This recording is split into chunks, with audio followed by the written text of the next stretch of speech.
चर्चा का कारण जिन्ना है। क्या ऐसा प्रेम आपका जिन्ना के प्रति है?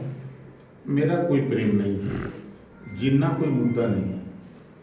किसी ने सवाल किया कि देश की आज़ादी में किनका किनका योगदान है, तो देश की आज़ादी में महात्मा गांधी जी के साथ तमाम लोग थे, उसमें जिन्ना भी थे।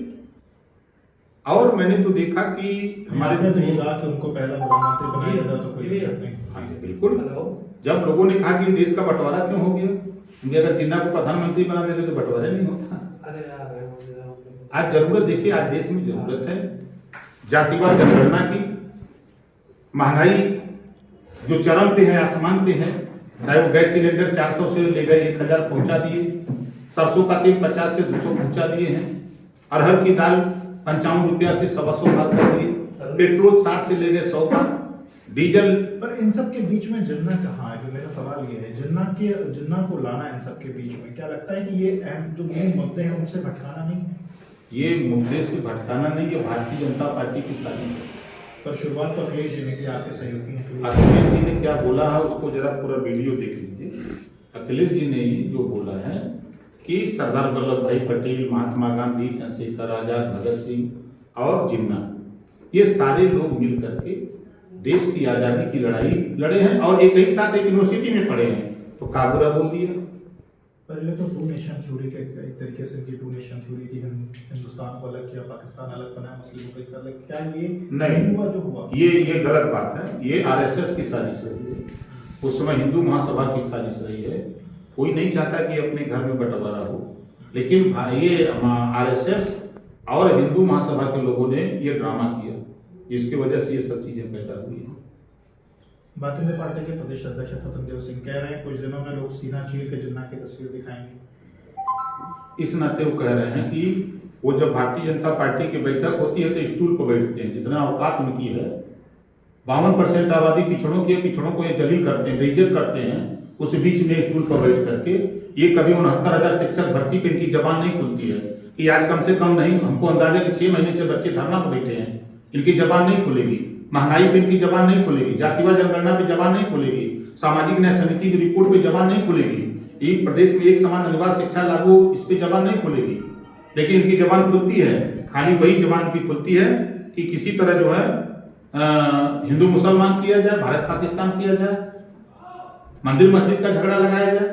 अगर आपने हिंदू मुसलमान का जिक्र किया, भारतीय जनता पार्टी के से इतर अगर बात की जाए, आपने उस पर तमाम आरोप भी लगाए। कांग्रेस पार्टी के जो बड़े नेता हैं सलमान खुर्शीद साहब, उन्होंने किताब लॉन्च करी। उस किताब के लॉन्चिंग के दौरान उन्होंने कहा कि जो हिंदू हैं वो एक आईएसआईएस की सोच की तरह है, बोको हराम की सोच की तरह है। क्या लगता है कि इन तमाम मुद्दों की जरूरत है? और आप इस वक्तव्य से क्या मतलब, आप उनकी बात से आप सहमत हैं? नहीं, देखिए इस देश में एक जाति धर्म को टारगेट बना करके जो प्रचारित किया जाता है। हम कह रहे हैं महात्मा गांधी को गोली किसने मारा? किसी मुसलमान ने मारा। इंदिरा गांधी को गोली किसने मारा? किसी मुसलमान ने मारा। राजीव गांधी को किसने मारा? कोई मुसलमान ने मारा। जितने भी यहाँ नेताओं की हत्या हुई है, कौन मारा है? जो मुसलमान मारा है। क्यों टारगेट करते हैं मुसलमान को? आप गिरिबान में झांक के देखो, आप मुसलमान का नाम आ जाएगा तो आप तो बन जाओगे, और जब हिंदू का नाम आ जाएगा तो गीदड़ बन जाओगे। हम तो आपके माध्यम से बीजेपी से कहता हूं कि उत्तर प्रदेश में जो माफिया चिल्लाते हो, माफियाओं की सूची बनाओ, किसके खिलाफ कितना मुकदमा है। हिम्मत है तो सूची जारी करो, हिम्मत है तो उनके खिलाफ कितने कितने मुकदमे हैं, ये सूची जारी करो। ये मुकदमा इनके ऊपर, ये मुकदमा इनके ऊपर, ये मुकदमा देखो, दूध का दूध पानी का पानी हो जा रहा है। यहाँ जाति चीन करके काम होता है, और वहीं हिंदू अपराधी है, उसके खिलाफ वारंट है, गैर जमानती वारंट है, कुर्की का आदेश है, और निमंत्रण में जाकर के वोट मार रहे हैं, उनके खिलाफ कार्रवाई नहीं होगी। तमाम ऐसे अपराधी घूम रहे हैं। इस सरकार का संरक्षण है क्योंकि मुसलमान नहीं, यही है। नहीं तो क्या आईएसआईएस और बोको हराम से तुलना करना उचित बात है? आप इसको कैसे देखते हैं? देखिए, हम जो देखते हैं, अब हम अपने निगाह से देख रहे हैं कि जो भी यहाँ घटनाएं हुई हैं, हमारे गृह मंत्री जी, उनके चश्मे में 300 सीट उत्तर प्रदेश में दिखाई दे रही है। 300 किलो आरडीएक्स आया, अभी तक उनको दिखाई नहीं दिया कि कौन ले आया। उसकी सीबीआई जांच क्यों नहीं कराई? वो नहीं दिखाई देता है। अभी देवेंद्र सिंह पकड़ा गया था, उसकी जमानत भाजपा ने करवा दिया। जो देशद्रोही व्यक्ति है, जो अपने देश की सूचना विदेश देता रहता है। तो ये सब ड्रामा, खाली चुनाव के समय सब ड्रामा बतियाते हैं, मुद्दों से भटकाने की कोशिश होती है, खाली गुमराह करके। ये जो अति पिछड़े हैं, अति दलित हैं, ये 75 साल से धोखा खाए हुए हैं, इनको हिस्सेदारी न मिले, अपने हक की लड़ाई न लड़े, इससे गुमराह करते हैं। एक और सवाल इसी से जुड़ा हुआ है। मुस्लिम का एक बड़ा चुनावी माहौल बना हुआ है। राशिद अल्वी साहब में कांग्रेस के बड़े नेता हैं, उन्होंने एक कल बयान दिया और उसके बाद अमित मालवीय ने ट्वीट किया। अमित मालवीय ने उनके जो वीडियो है उसका एक कॉन्टेक्स्ट डाला है कि ऐसा राशिद अल्वी ने कहा कि अपने भाषण में कि जो लोग राम का नाम लेते हैं वो एक तरीके से राक्षस हैं। इस तरीके की बात, क्या ये इस तरीके की बात से आप कितना सहमत हैं, असहमत हैं? अभी संजय निषाद ने भगवान राम के ऊपर भी उठा दिया माल, कहा कि दशरथ के पुत्र नहीं है। क्या भारतीय जनता पार्टी हिंदू की ठेकेदार है? ना, भगवान राम के ऊपर इस तरह टिप्पणी करना, क्या बीजेपी ने कार्रवाई किया? हिम्मत है बीजेपी के पास? औकात है कार्रवाई करने की? वो संजय निषाद को साथ लेके घुमा रही है। एक भी बीजेपी का नेता का न ट्वीट है, ना जबान खोली। क्यों? क्या वजह है? जिसको पूरी दुनिया, पूरा देश मान रहा है, आप उधर ना जाइए बयान पर, आप यही देख लीजिए। क्या बीजेपी ने उस पर कार्रवाई किया? क्या बीजेपी के कोई भी प्रवक्ता उस पर बोला? क्यों नहीं बोल रहे हैं?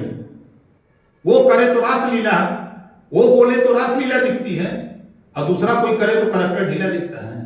तो राशिद अल्वी के बयान पर कुछ नहीं, राशिद अल्वी हिंदुत्व की बात अगर वो कर रहे हैं तो ये क्या कर रहे हैं? भारतीय जनता पार्टी के साथ हैं, वो साथीगढ़ का बोल रहे हैं। इस पे भाजपा को नहीं दिखाई दे रहा है, उसको जरा देख लें।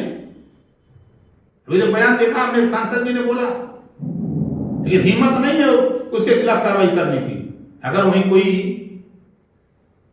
मुसलमान होता ना तो अब तक तो बाजा बज गया होता। अमित शाह उत्तर प्रदेश के दौरे पर हैं, आज बनारस जा रहे हैं, कल आजमगढ़ जाएंगे। पूर्वांचल की एक तरीके से कील काटे दुरुस्त कर रहे हैं। आप लोगों ने भी पूर्वांचल में समाजवादी पार्टी के साथ एक आप लोगों का काफी गठबंधन और आपका वोट बैंक पूर्वांचल में काफी ज्यादा अहम है। कैसे देखते हैं अमित शाह के दौरे को? पिछली बार आप उनके साथ भी रहे। देखिए, ये सब दगे हुए कारतूस हैं। यही अमित शाह है। इन्होंने कहा था कि हम जुमला बोलते हैं, जुमला। जब पत्रकार ने पूछा कि भाई 15-15 लाख देने का वादा किया गया था आप लोगों ने, कहने नहीं, ये वोट लेने का जुमला हमने बोला था, आज भी जुमला बोलेंगे। अब जनता जान गई इनके जुमले को, जान गई है 2 करोड़ नौकरी देने का जुमला, ये जुमला बोलने आ रहे हैं। जान गई है महंगाई कम करने का जुमला बोला था। ये प्रदेश की जनता, देश की जनता समझ गई है। ये गुजराती जो आए हुए हैं, ये जुमला बोल करके पिछड़े दलित अल्पसंख्यक का वोट लेते हैं। इनकी हिस्सेदारी की जब बात आती है तो ये जुमला बोलते हैं कि हमने जुमला बोल के वोट लिया था। इनका जुमला इस बार इन्हीं को जुमला सिखा देगा। 1 सीट आजमगढ़, 1 सीट, कोई ऐसा नहीं, कुछ नहीं। मतलब महाराज बताओ थे कि ये लोग बता तो रहे हैं कि चलिए हमारे साथ किसी गांव में, बता तो रहा हूं कि 100 आदमी में 99 आदमी इन लोग की गाली देते हो। वो तो हम देख रहे हैं ना कि जैसे आप लोगों की तरफ कुछ ऐसे साथी भेजे जा रहे हैं, जब वो गुस्साने लगते ही जनता तो हाथ जोड़ के चिरौरी कह के अरे भैया कुछ पक्ष में बोल दे, कुछ पक्ष में बोल दे, तो 2-4 जने से पक्ष में बोलवा तो वह टीवी पे दिखावत हूं। 99% जनता भाजपा के खिलाफ है, महंगाई को लेकर, भ्रष्टाचार को लेकर के, जातिवाद जनगणना को लेकर के, सामाजिक न्याय समिति की रिपोर्ट को लेकर चले क्या बोली है। लेकिन जुमलवा नौकरी जनता नहीं, तो जुमला सुना दी।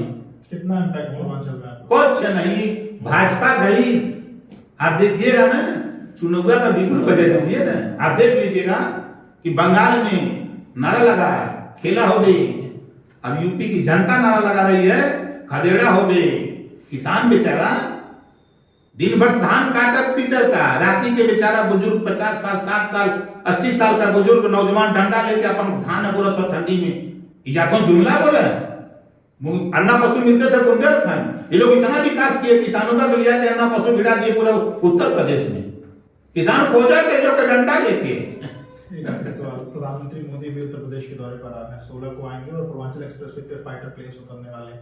वो कैसे देखते हो? और एक तरीके से क्योंकि समाजवादी पार्टी की भी एक तरीके से उनका जो एक्सप्रेसवे जो बना है वो शुरुआत अखिलेश यादव कहते हैं उन्होंने शुरुआत करवाई और उसके बाद अब बन गया है और फाइटर प्लेन्स उतरेंगे।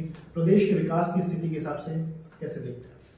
हम तो कह रहे हैं कि मोदी जी दुनिया में झूठ बोलने वाला अगर कोई नेता हो तो नरेंद्र मोदी जी। एक प्लेन से ना उतरे, ये 10 ट्रक गिट्टी भरवा ले यहीं चढ़ जाए, गोसाईगंज चढ़ा ले। हम बताओ तो 1 किलोमीटर जाते पूरी सड़क ना बैठ जाए तो कहिएगा, 1 किलोमीटर जाते पूरा ट्रक भर बैठ जाएगी, आवागमन बाधी वो न लौट पाई, फिर हेलीकॉप्टर आई तो हम ऊपर से लेके चल जाए, वैसा वे बना रहा तो सही नहीं बना।